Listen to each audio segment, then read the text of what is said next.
Hello नमस्कार, स्वागत छ तपाईहरुलाई एनआर ज्वेलर्समा। आज हामी चाँदीबाट तयार भएको सिक्कालाई कसरी उनिन्छ र कसरी तयार बनाइन्छ भन्ने विषयमा एउटा सानो जानकारीमूलक भिडियो लिएर आएका छौं। भिडियोलाई अन्तिमसम्म हेरेर साथ सपोर्ट गर्नुहुन्छ भन्ने भरपूर आशा व्यक्त गर्दै भिडियोलाई अगाडि बढाउन चाहन्छौं। ल आउनुहोस् सुरु गरौँ। अहिले सिक्काहरू तयारी अवस्थामा छन्। अब सिक्का माला उन्नका लागि धागो, कैंची र सियोको आवश्यकता पर्दछ।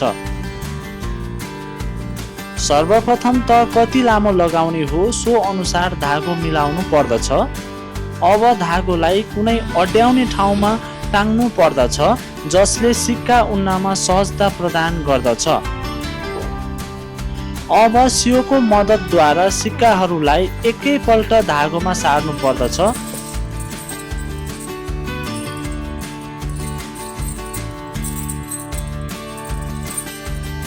यसरी सारिसकेपछि धागोको एकपट्टि टुप्पोमा लक बनाउनु पर्दछ।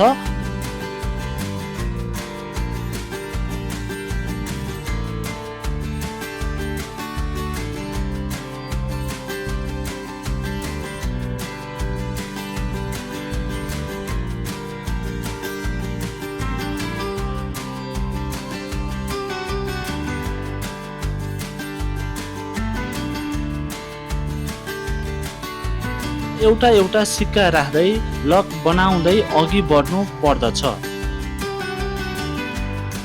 डोरीको बोर्डर चाख्लो र आकर्षक देखिनको लागि डोरी अलिक बढी नै राख्नु पर्दछ।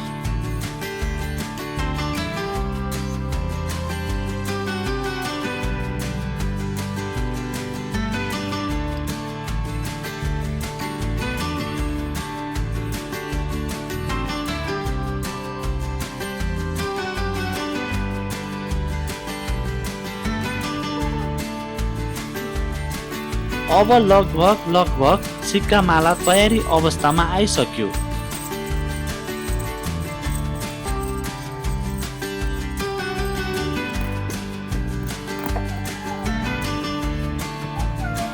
आहा, कति राम्रो सिक्का माला तयार भइसक्यो।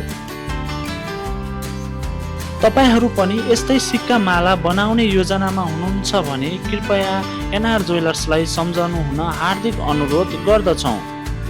आफ्नो अमूल्य समय दिएर भिडियोलाई अन्तिमसम्म हेरिदिनु भएकोमा हजुरहरू सबैमा धन्यवाद।